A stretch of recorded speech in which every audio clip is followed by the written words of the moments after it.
I want to say how very sorry I am. Um,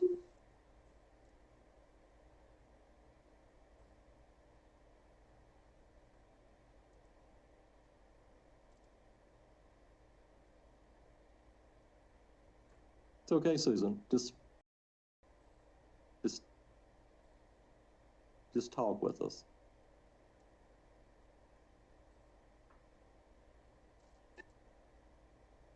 I know that what I did was horrible.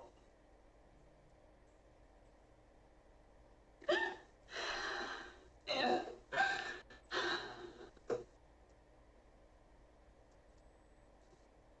and I would give anything if I could go back and change it. And I love Michael and Alice with all my heart.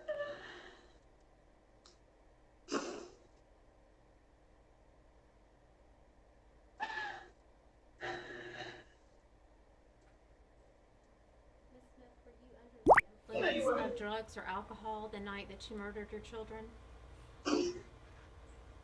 No, ma'am, I was not. Your attorney talked about working with mental health. Is that helpful to you? Ma'am, Mr. Thomas I hear you. Mr. Thomas talked about the fact that you were working with mental health, and my question is that helpful to you? Yes, ma'am. Is that something that you would be willing to continue with on the outside if you were granted parole? Yes, ma'am. Ms. Smith, your crime took a lot of resources from the law enforcement community. What, if anything, would you say to the folks who worked so hard to find your children if you had the opportunity to speak to them today?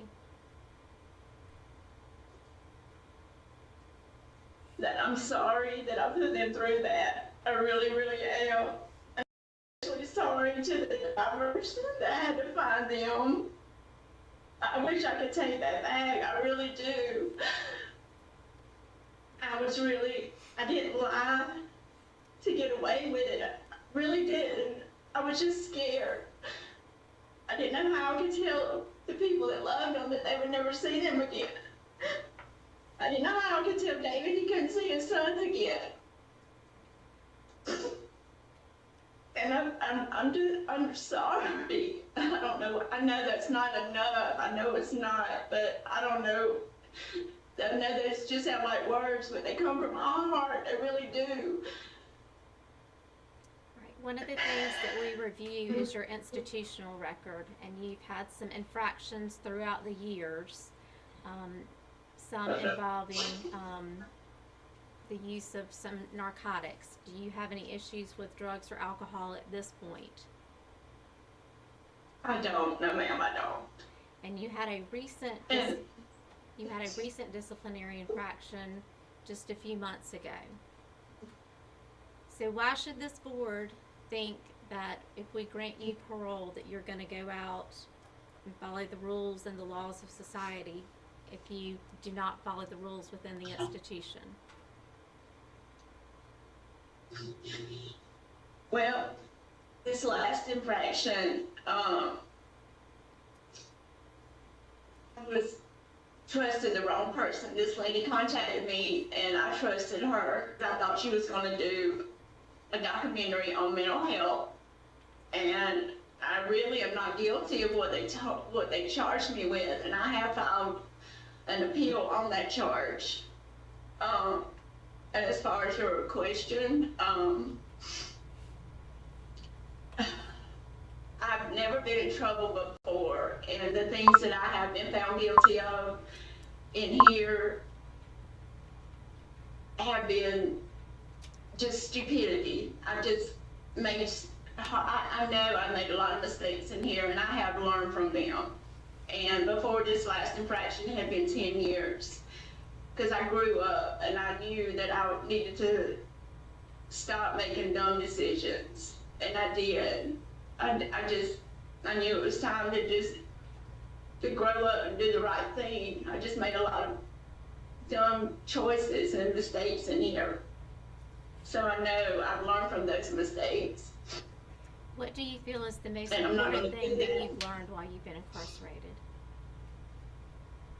Ma'am, October 25th, 1994, a Tuesday night in Union, South Carolina. The air is starting to turn crisp, the kind of evening where you expect to see families tucked away inside, porch lights glowing against the encroaching woods.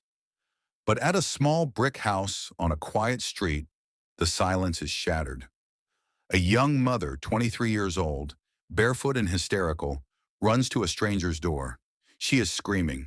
Her chest is heaving as she gasps out a story that would, within hours, freeze the heart of every parent in America.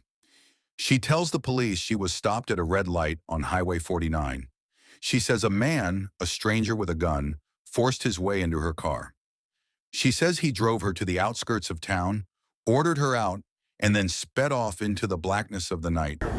No, in fact, when he made me get out of the car, I tried to get my children. Just begged him, please let me take. And then comes the detail that makes the world stop spinning. Her two babies, 3-year-old Michael and 14-month-old Alex, were still buckled into their car seats in the back. Within the hour, the quiet town of Union becomes the center of the universe.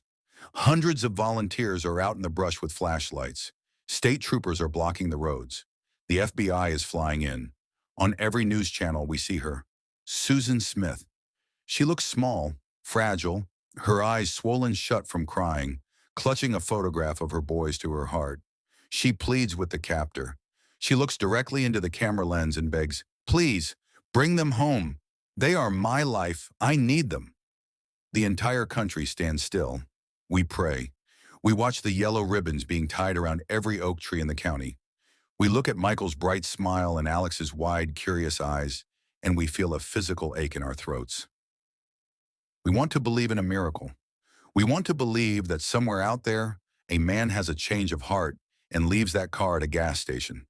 But as the days turn into a week, the story begins to feel heavy.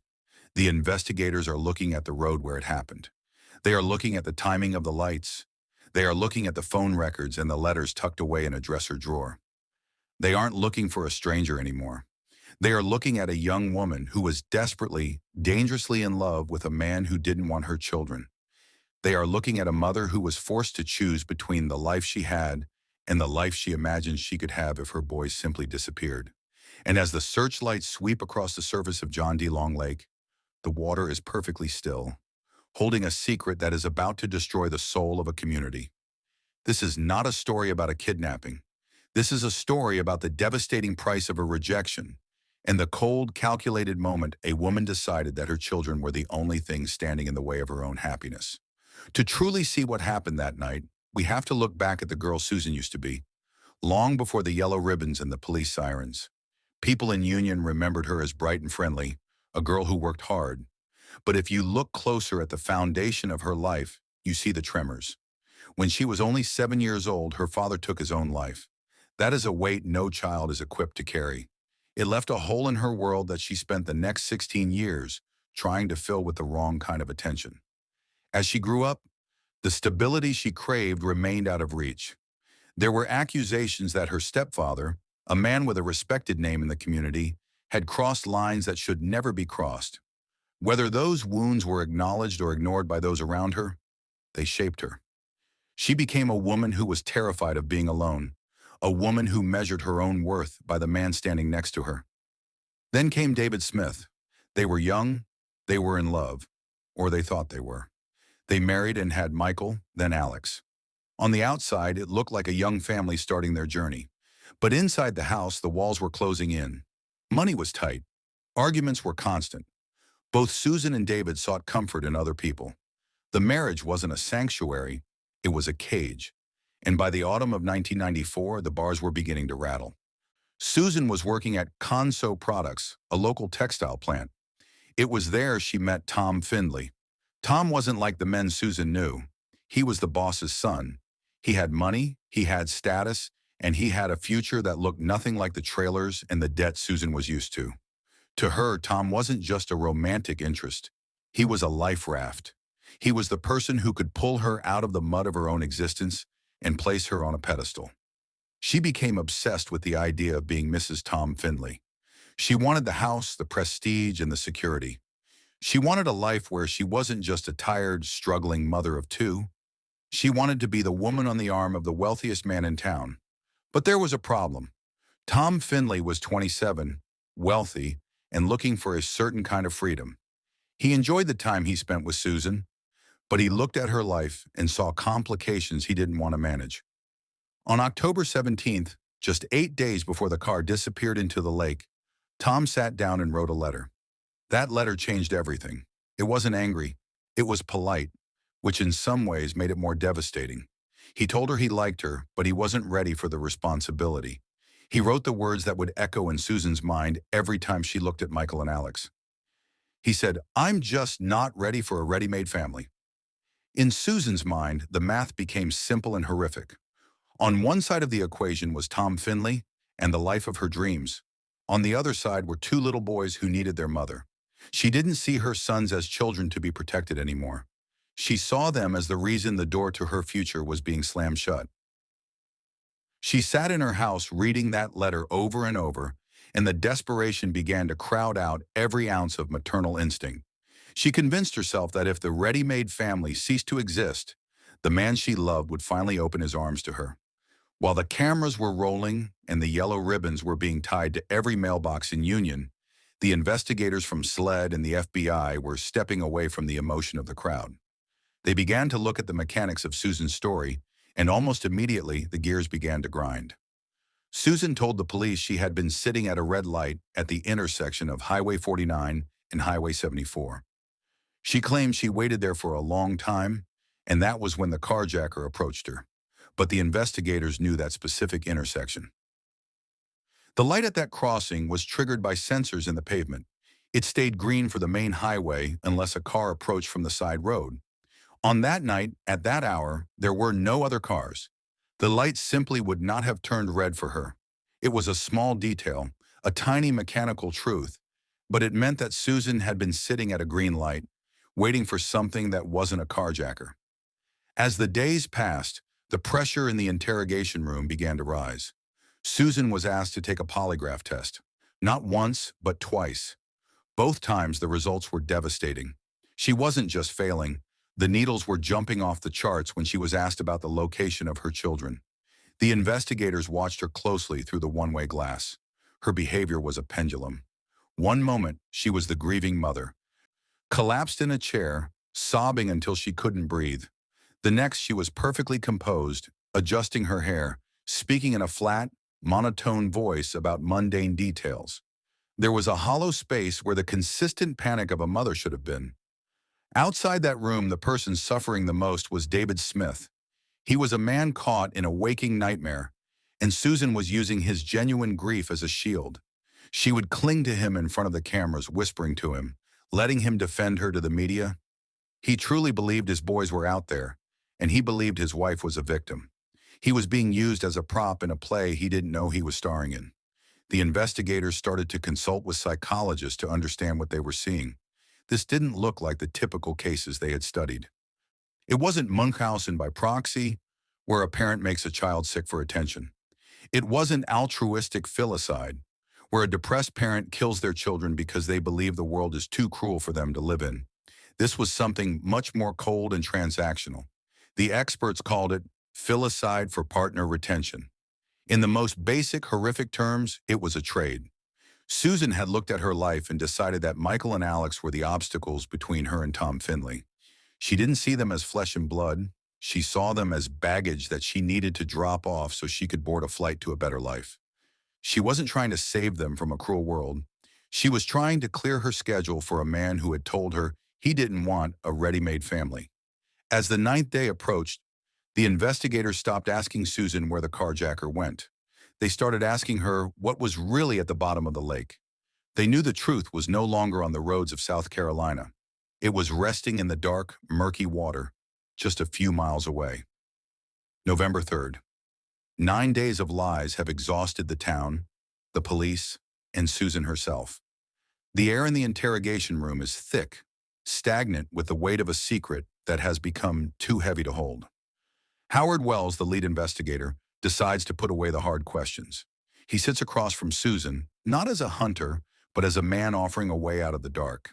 He speaks softly. He tells her that the truth is the only way to find peace. He looks her in the eyes and says, "The children need to come home, Susan. They don't need to be out there in the cold anymore."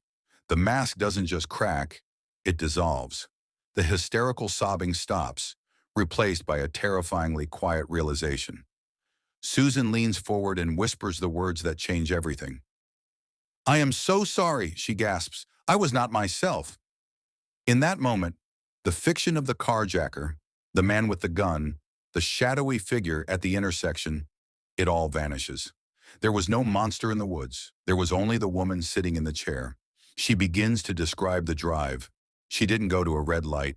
She drove to the boat ramp at John D. Long Lake. It is a lonely place, a stretch of concrete that disappears into the black still water. She tells them how she pulled the Mazda Protege to the top of the ramp. She describes putting the car in neutral and stepping out. Imagine the silence of that night. No struggle, no screams, just the mechanical click of the parking brake being released. In a slow, agonizing roll, the car begins to move. It picks up speed, the tires crunching on the gravel, then hitting the smooth concrete.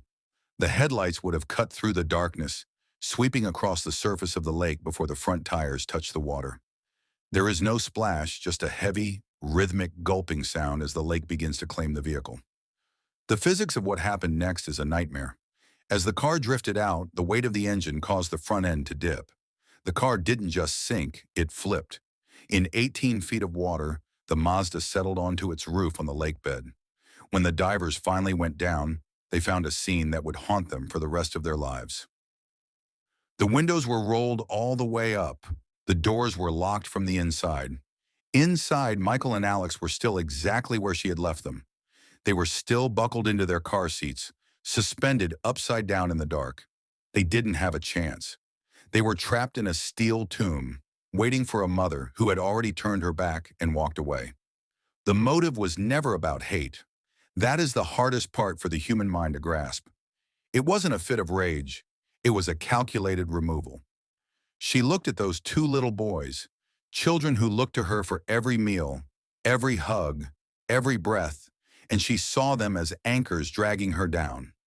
She believed that if she could just unhook them, she could float away into the arms of Tom Findlay. She sacrificed her own flesh and blood for the hope of a Saturday night date with a man who lived in a house on the hill. She chose a fantasy over the two most real things in her life. The transition from the murky depths of John D. Long Lake to the sterile fluorescent lights of the South Carolina courtroom was jarring. The town of Union, once united in grief and prayer, was now fractured by a different kind of intensity.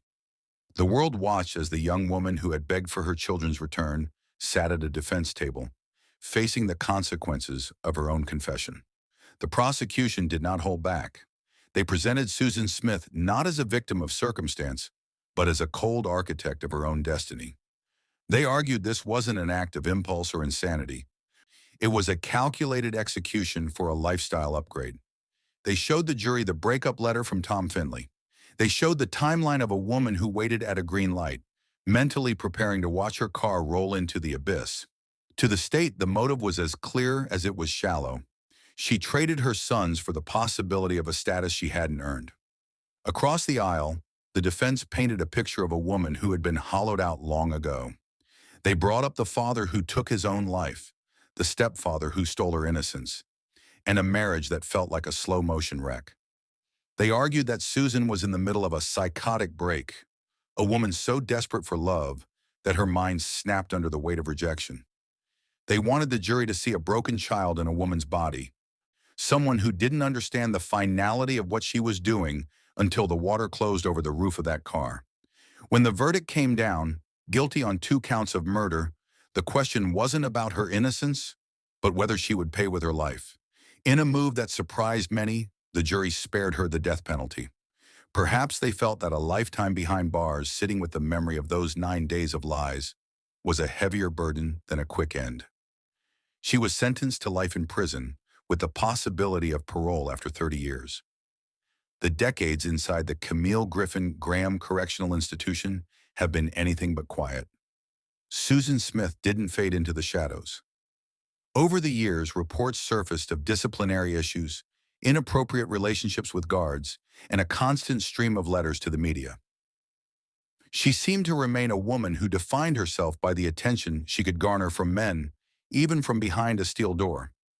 Every few years, her name would resurface in the news, a reminder of a wound that the town of Union has never fully healed. In late 2024, 30 years after the car went into the water, Susan became eligible for parole for the first time. She went before the board, once again wearing the face of a woman seeking mercy. But the board saw what the world saw back in 1994. They saw the calculations. They saw the lack of true, selfless remorse. Her request was denied. Today, if you drive out to the shores of John D. Long Lake, you'll find a quiet memorial. There are 2 markers there for Michael and Alex. People still leave stuffed animals and faded ribbons. The water is calm, reflecting the South Carolina sky as if it never held such a terrible secret. The ultimate tragedy of this story isn't just the loss of 2 innocent lives. It's the sheer, senseless futility of the motive. The date Susan Smith killed for never happened. The lifestyle she craved remained a fantasy. And Tom Finley, the man who was the catalyst for her desperation, he moved on almost instantly, distancing himself from the woman in the crime that bore his name in every headline. Susan Smith destroyed her world to clear a path to a man who didn't want to walk it with her. She is left with nothing but the silence of a prison cell and the knowledge that the ready-made family she threw away was the only thing that ever truly loved her. If you found this exploration of the Smith case compelling, please consider subscribing and hitting the notification bell. We release deep dive documentaries into the human psyche and the mysteries of the justice system every week. Tell us your thoughts in the comments below. Do you believe justice was truly served with a life sentence? Or did the system fail the memory of Michael and Alex? Thank you for watching and for remembering the victims at the heart of this story. We will see you in the next one.